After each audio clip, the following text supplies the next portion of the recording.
ابزار لاین تو آرک یکی از زیر مجموعه های کرف هستش. کاری که میکنه خطوط صاف رو به آرک تبدیل میکنه. خب قبل از اینکه من با این ابزار کار بکنم F7 رو میزنم که گرید من پاک بشه، راحت تر بتونیم کار بکنیم.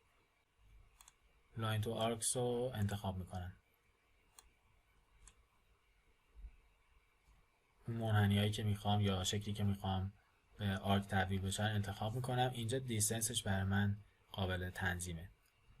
الان روی دیستنس 2 مثلا اگر بذارم میبینین که یه خطوط اگه دیده بشه قبل از اینکه اجرا بکنه یه سری خطوط خیلی کمرنگ رو داره نشون میده و وقتی من اینتر رو بزنم همون خطوط رو برای من پررنگ میکنه. کار دیگه که میتونم بکنم باهاش اینه که بهش زاویه بدم.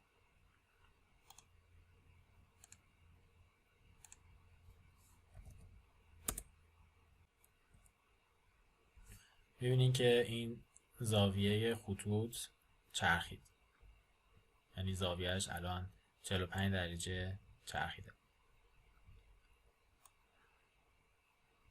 اگر عدد منفی بهش بدم به سمت داخل میره. اینجا دیستنس من میزنم -2. خب -2 تداخل داره رو هم دیگه، -1. خب -1 درست میشه.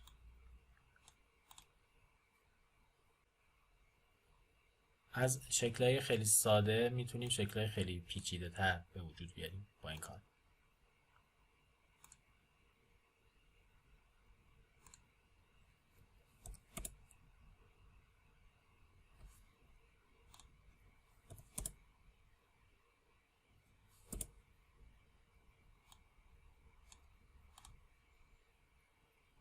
میبینین که تقریبا بدون آشنایی با این ابزار غیر ممکن بود که بتونیم تصور بکنیم از این شکل همچین شکلی خارج بشه.